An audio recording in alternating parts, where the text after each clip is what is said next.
Hi everyone, this is Shanti. Welcome back to my channel శాంతి విక్రమ్. చాలా రోజుల తర్వాత కాదు చాలా నెలల తర్వాత మళ్ళీ వీడియో అప్లోడ్ చేస్తున్నా. ఒక్కొక్కసారి దేవుడిచ్చిన కష్టాలను మనం ఎదుర్కోలేం, తప్పించి తిరగాలనుకుంటాం. శారీరకంగా కాకపోయినా మానసికంగానైనా తప్పించుకుని తిరగాలనుకుంటాం. ప్రస్తుతం నేను అలా తప్పించుకుని తిరుగుతున్నా. అలా తప్పించుకుని తిరగడం కోసమని ఏదో ఒక పనిని వెతుక్కుంటున్నా. అదే మళ్ళీ నా యూట్యూబ్ ఛానల్ మీద ఫోకస్ పెడదామని, నా లైఫ్ను కొత్తగా మొదలు పెడదామని మళ్ళీ నా ప్రయత్నాలు నేను మొదలుపెట్టా. తప్పించుకుని తిరగడం అనేది పిరికివాళ్ళు చేసే పని, కానీ తప్పడం లేదు. కొన్ని వాటిని మర్చిపోవాలంటే తప్పించుకుని తిరగడమే మంచిదనిపించింది. అందుకనే పుస్తకాలకి దగ్గర అవుతున్నా, లాంగ్స్ డ్రైవ్స్కి దగ్గర అవుతున్నా, చాలా విషయాలకి దగ్గర అవుతున్నా. కాలాన్ని ఎలా ఒకలాగా గడిపేయడానికి ఏవేవో ప్రయత్నాలు చేస్తున్నా. ఆ ప్రయత్నానికి మా హస్బెండ్ చాలా హెల్ప్ చేస్తున్నారని చెప్పుకోవాలి. సో ఈరోజు వచ్చేసి లాంగ్ డ్రైవ్కి వెళ్తున్నా. ఇది ఒక వారంలో ఒక శనివారం అన్నమాట. హైదరాబాద్ వచ్చి 1 వీక్ అయిపోతుంది. ఇది ఫస్ట్ శనివారం అన్నమాట. సో మనసు బాగోలేదని అంటే లాంగ్ డ్రైవ్కి తీసుకెళ్లారు మా హస్బెండ్. సో ఆ రోజుతో శనివారం అయిపోయింది. ఇది వచ్చేసి సండే. హెల్త్ వరకు చాలా వరకు జాగ్రత్తగానే ఉంటాం, కానీ కొన్ని సిచ్యువేషన్స్ ఫేస్ చేసిన తర్వాత అతి జాగ్రత్త అయిపోతాం అన్నమాట. ఎక్కడా లేని జాగ్రత్త 100 రెట్లు అయిపోద్ది. అది తింటే ఏమైపోద్దా, ఇది తింటే ఏమైపోద్దా అని. అలాంటి ఆలోచనలో ప్రజెంట్ నేనున్నా. సో అందుకని సండే రోజున పాప మా హస్బెండ్ కోసమని డ్రై ఫ్రూట్స్ అన్నీ తీసుకొచ్చాను అనమాట. ఆయిల్ కూడా ఈసారి మళ్ళీ చేంజ్ చేసేసాను. లాస్ట్ టైం నేను వాడిన ఆయిల్ వచ్చేసి అవిసె గింజల నూనె ప్లస్ గ్రౌండ్ నట్ ఆయిల్ అనమాట. ఈసారి వచ్చేసి నేను నువ్వుల నూనె తీసుకున్నా. సో అది 550 రూపీస్ పడింది. సేమ్ షాప్ అండి, మా హస్బెండ్ వాళ్ళ ఫ్రెండ్ షాపు, ఆర్గానిక్ షాప్లోనే తీసుకున్నాను ఈ ఆయిల్లోను ఈ డ్రై ఫ్రూట్స్ అన్నీ కలిపి. ఎందుకో ఈ పాయింట్లో వాయిస్ ఓవర్ ఇవ్వలేకపోయాను. మనసు చాలా డిస్టర్బ్ అయింది. చాలాసేపు గ్యాప్ తీసుకున్నా అయినా ఇవ్వలేకపోయాను. అందుకే నెక్స్ట్ డే నుంచి కంటిన్యూ చేస్తున్నాను ఈ వాయిస్ ఓవర్. బిఫోర్ క్లిప్లో ఆయిల్ గురించి మాట్లాడుతున్నాను కదా. సో మంత్లీ ఆయిల్ చేంజ్ చేస్తారా అని అనుకోదు. ఇక్కడ బాటిల్, నేను తీసుకున్న బాటిల్ వచ్చేసి 1 లీటర్ బాటిల్ అనమాట. ఆ బాటిల్ అయ్యేంత వరకు నేను దాన్నే వాడతాను. మా అత్తగారు చెప్పారు ఆయిల్ చేంజ్ చేస్తూ ఉంటే మంచిదని. ఇంకా అప్పటి నుంచి నేను ఆయిల్ ఒక రకమైన ఆయిల్ తీసుకోను. ఆయిల్ అయిపోయిన తర్వాత కొత్త ఆయిల్ ట్రై చేస్తానన్నమాట. లాస్ట్ టైం నేను అవిసె గింజల నూనె, గ్రౌండ్ నట్ ఆయిల్ వాడాను. ఇప్పుడు వచ్చేసి నువ్వుల నూనె తీసుకున్నాను. అలాగే కొన్ని డ్రై ఫ్రూట్స్ కూడా తీసుకున్నాను. సేమ్ షాప్ అండి, మా హస్బెండ్ వాళ్ళ ఫ్రెండ్ది. సో ఆయన దగ్గరే తీసుకుంటాను. ఆయనకు ఆర్గానిక్ షాప్ ఉంది కాబట్టి అక్కడే తీసుకుంటాను. డ్రై ఫ్రూట్స్ కోసం అనేసి నా దగ్గర ఏమీ స్పెషల్గా డబ్బాలు ఏమీ ఖాళీగా లేవు, అందుకని ఇవి తీసుకున్నాను. ఈ బ్లాక్ వచ్చేసి బ్లింకిట్లో ఆర్డర్ పెట్టుకున్నా. నాకు 1/2 kg పట్టే అంతలా లేవు అవి. అందుకని ఆ ఎల్లో బాక్సులు మాత్రం నేను బయటికి వెళ్ళి తెచ్చుకున్నాను అప్పటికప్పుడు వెళ్ళి. చక్కగా ముందు రోజే వాష్ చేసి పెట్టుకున్నా. ఇవి నెక్స్ట్ రోజు ఫిల్ చేస్తున్నాను అనమాట. ఎన్ని ఆస్తిపాస్తులు ఉన్నా సరే ఆరోగ్యం లేకపోతే మనం ఏమీ చేయలేము. సో అలాగని ఆరోగ్యం మీద బాగా ఇంట్రెస్ట్ పెట్టేసి అవి తినకూడదు ఇవి తినకూడదు అని పెట్టుకోలేదు. కొన్ని జాగ్రత్తలు మాత్రం తీసుకున్నాను. అందులో మొదటి స్టెప్ వచ్చేసి టైంకి ఫుడ్ తీసుకోవడం అనమాట. మ్యారేజ్ బిఫోర్ నాకు ఒక అలవాటు ఉండేది. 12 కల్లా లంచ్ చేయడం, 7 లోపు డిన్నర్ చేయడం. పెళ్ళైన తర్వాత అవి చేంజెస్ వచ్చినాయి అనమాట. చేంజెస్ వచ్చినాయి అని అంటే కుదిరేది కాదు ఆ టైంకి అలా తీసుకోవడము. మేబీ ఆ అలవాటు మా మ్యారేజెస్ అయిన తర్వాత మా పుట్టింట్లో కూడా ఆ అలవాట్లు చేంజ్ అయిపోయినాయి. సో వీటిని ఇప్పుడు మళ్ళీ కంటిన్యూ చేద్దాం అనుకుంటున్నా. మా హస్బెండ్ ఆఫీస్ టైమింగ్స్ వచ్చేసి 12 to 9. ఆఫ్టర్నూన్ 12కి 11:30కి అలా ఆఫీస్కి వెళ్తారు. 12 to 9. ఆయన ఏం చేస్తున్నారంటే ఇంకా టిఫిన్ స్కిప్ చేసేసి డైరెక్ట్గా 11:30కి లంచ్ చేసేస్తున్నారు. ఈవినింగ్ డిన్నర్ కోసమని బాక్స్ పెడుతున్నాను. అక్కడ ఆయన 7 లోపు తినేస్తున్నారు. రోజు ఏమవుతుందంటే ఆయన 9:30 నుంచి ఆఫీస్కి నుంచి రావడము, ఆయన కోసం నేను వెయిట్ చేయడము, ఇద్దరం కలిపి తింటున్నామనే మాటే కానీ 10-10:30 దాటిపోతుంది. అటు తనకి హెల్త్ మంచిగా ఉండదు, నాకు ఉండదు అనిపించి ఇంకా ఆయన ఏం డిసైడ్ అయ్యారంటే డిన్నర్ కోసమని బాక్స్ పిచ్చుకెళ్ళిపోతా, నేను 7 లోపు తినేస్తానని అన్నారు. కాస్త మార్నింగ్ రైస్ అయినా సరే ఇంకా తప్పక బాక్స్ పెడుతున్నాను అనమాట.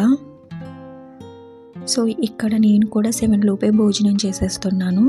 హైదరాబాద్ వచ్చి ఇప్పటికి 2 weeks పైనే అవుతుంది. అప్పటి నుంచి మేమిద్దరం ఇదే ఫాలో అవుతున్నాం. మా హస్బెండ్కి రోజు డ్రై ఫ్రూట్స్ జ్యూస్ తాగడం అంతగా ఇష్టం ఉండదు. అందుకే డే బై డే కానీ సాటర్డే సండేస్, ఆయనకి సాటర్డే ఆఫీస్ ఉండదు కదా, సాటర్డే సండేస్ మాత్రం డ్రై ఫ్రూట్స్ జ్యూస్ ఇస్తున్నాను. చెప్పాను కదా ఆల్రెడీ ఇద్దరం 7 లోపు డిన్నర్ చేసేస్తున్నామని. కానీ ఇక్కడ మీకు ఇంకో పాయింట్ కూడా చెప్పాలి. ఫ్రైడే ఈవినింగ్ మాత్రం అలా చేయడం లేదండి. సో ఆ రోజు మాత్రం ఆయన నాతో కలిసి తినడానికి ఇష్టపడతారు. ఆయన ఆఫీస్ నుంచి వచ్చిన తర్వాత ఆ రోజు మాత్రం కాస్త లేట్ అవుద్ది. యాక్చువల్లీ ఈ పాయింట్లో మీకు ఒక విషయం చెప్పాలి. ఈరోజు ఫ్రైడే, సో నేను ఆ రోజు కూడా భోజనం చేసేసాను 7 లోపే. వెజిల్స్ కూడా అన్నీ క్లీన్ చేసేసుకున్నాను. బట్ మా హస్బెండ్ నుంచి ఫోన్ వచ్చింది నాకు చికెన్ తినాలని ఉందని. సాటర్డే వండుకోవచ్చు, బట్ సాటర్డే ఆయన నాన్ వెజ్ తినరండి. తన ఇష్టానికి కూడా ఒక్కొక్కసారి చూడాలి కదా, అందుకని ఫ్రైడే మాత్రం వదిలేస్తాను. బాగా లేట్ అయిపోద్దని ఆయన ఫోన్లో చెప్పగానే నేను ఆనియన్స్ గట్ట అన్నీ కట్ చేసేసుకొని ఉంచుకున్నాను. తనకి కర్రీ వండుతున్నానని ఇక్కడ నాకు డైరీ మిల్క్ చాక్లెట్ తీసుకొచ్చారనమాట. నేను ఆల్మండ్స్ విత్ చాక్లెట్ కాంబినేషన్ బాగా ఇష్టపడతాను, అందుకని ఆయన ఎక్కువ ఈ చాక్లెటే తీసుకొస్తారు. ఫ్రైడే రోజున కాస్త లేట్గానే పడుకుంటాం, ఎందుకంటే సాటర్డే కదా నెక్స్ట్ డే ఆయనకు ఆఫీస్ ఉండదు కాబట్టి. ఆ రోజు మిస్ యూ అనే మూవీ ఓటీటీలో వస్తే కొత్త మూవీ అది చూస్తున్నాం. న్యూ ఫిలిం రిలీజ్ అయిందని అంటే. ఇది వచ్చేసి ఈ వీడియోలో సెకండ్ సాటర్డే. సాటర్డే రోజున ఎక్కడికి వెళ్ళలేదండి, ఇది సండే రోజున. ఆయన లాస్ట్ సండే రోజున నన్ను లంచ్కి బయటికి తీసుకెళ్తానన్నారు. నా మనసు బాగోక వెళ్ళలేదు ఆ రోజు. ప్రతి వీక్ లంచ్ కానీ డిన్నర్ కంటూ బయటికి వెళ్ళాం. సో ఎఫర్ట్ చేయగలిగినా ప్రతి వీక్ వెళ్ళే అంత ఎఫర్ట్ చేయలేమన్నమాట. ఈ రెస్టారెంట్ ఎందుకో నీకు బాగా నచ్చుద్ది ఈ ప్లేస్ అని చెప్పేసి నన్ను తీసుకువెళ్తున్నారు. యాక్చువల్లీ ఈ రెస్టారెంట్ వచ్చేసి విక్రమ్ గారు వాళ్ళ ఆఫీస్ కొలిక్కిది అనమాట. ఈ రెస్టారెంట్ రాయలసీమ స్పైసెస్ అని నాకు బాగా నచ్చుద్ది అని అన్నారు. వీడియో షూట్ చేద్దామన్నట్టు వెళ్ళలేదండి, జస్ట్ ర్యాండమ్గా వెళ్ళిపోయాను. సో వెళ్ళిన తర్వాత అంబియన్స్ బాగా నచ్చింది, అందుకని కొంచెం లైట్గా షూట్ చేసుకున్నాను అనమాట. ఏ గందరగోళం లేదు, ప్రశాంతంగా ఉంది. సో షూట్ చేసుకునే ఆలోచన లేక స్టార్టింగ్ నుంచి షూట్ చేయలేదు. వెళ్ళిన తర్వాత కాస్త ఆర్డర్ పెట్టిన తర్వాత కాస్త టైం ఉంటే షూట్ చేసుకున్నా. ఇక్కడ ఏవైతే ప్లాంట్స్ కనిపిస్తున్నాయో అవి ఆర్టిఫిషియల్ అండి, బట్ ఒరిజినల్ అనుకున్నాను నేను. బట్ అవి ఆర్టిఫిషియల్ ట్రీస్ అనమాట. సో అంబియన్స్ అయితే చాలా బాగుంది, స్టార్టింగ్ నుంచి కూడా చాలా బాగుంది. ఎవరైనా వెళ్తే మాత్రం ఖచ్చితంగా చూడండి. ఈ రెస్టారెంట్ వచ్చేసి కొండాపూర్లో ఉంది. కాస్త ఎక్స్పెన్సివ్ అనే మాటే కానీ ఫుడ్ మాత్రం చాలా బాగుంది. నేనైతే జస్ట్ చూస్తున్నానండి, బట్ మా హస్బెండ్ని ఆర్డర్ పెట్టేమన్నాను. నీకు ఇష్టమైన ఫుడ్ని ఆర్డర్ పెడతాను చూడు అని అన్నారు. తన స్టార్టర్స్ కింద అయితే ఫిష్ ఫ్రై పెట్టారు, అది అరిటాకు మీద వేయించుతారంట దాన్ని, ఫిష్ ఫ్రై. నేను సరిగ్గా చూడలేదు కాబట్టి వీటి పేర్లని నేను చెప్పలేకపోతున్నాను. బట్ ఇది అరిటాకుల మీద వేయించిన ఫిష్ ఫ్రై అంట. నెక్స్ట్ వచ్చేసి మటన్ కుష్కా రైట్, మటన్ కుష్కా ఒకటి ఆర్డర్ పెట్టారు. సో చాలా బాగుంది. ఫిష్ ఫ్రై ఎంత బాగుందో అలాగే మటన్ బిర్యానీ కూడా అంతే బాగుంది. మా పాప కోసమని మలై షాహీ ఒకటి ఆర్డర్ పెట్టారు స్వీట్. మంచిగా మట్టి పాట్లో సర్వ్ చేశారనమాట. ఫుడ్ అయితే మాత్రం మంచిగా అరిటాకులతో సర్వ్ చేశారు. నాకైతే ఫుడ్ చాలా అంటే చాలా నచ్చింది. షూట్ చేసుకుందామని అనుకోలేదు కదా, ర్యాండమ్గా వెళ్ళిపోయాను.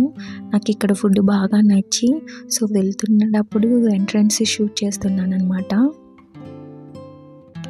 ఇక్కడ విక్రమ్ గారు వాళ్ళ ఫ్రెండ్ సో ఈ రెస్టారెంట్ పెట్టిన ఆయన ఫుడ్ మీద ఫీడ్బ్యాక్ అడుగుతున్నారు. సో అలాగా ఆయన ఫీడ్బ్యాక్ అడగడం కూడా నాకు బాగా నచ్చింది. చాలా మెయింటైన్ చేస్తున్నారనిపించింది ఫుడ్ మీద, క్వాలిటీ మీద కూడాను. విక్రమ్ గారు ఫ్రెండ్ కొలిక్ అనేసి ఈ రెస్టారెంట్ గురించి ఇలా చెప్పడం లేదండి, నిజంగానే ఫుడ్ అయితే చాలా బాగుంది. ఎవరైనా దగ్గరలో ఉంటే మాత్రం వెళ్ళొచ్చు. నేను నిజాంపేట నుంచి కొండైపూడి వరకు వెళ్ళానమాట. బికాజ్ విక్రమ్ గారు నాకు అంత మంచి ఫీడ్బ్యాక్ ఇవ్వడం వల్ల నన్ను అక్కడికి తీసుకెళ్లారు. రెస్టారెంట్ కూడా చాలా ప్రశాంతంగా ఉందండి. ఒక మాల్లో 4-5 రెస్టారెంట్లు ఉండి గందరగోళంగా అనిపించేది నాకు ఈ హైదరాబాద్లో. బట్ ఇక్కడ అలా అనిపించలేదు, చాలా ప్రశాంతంగా కూడా ఉంది.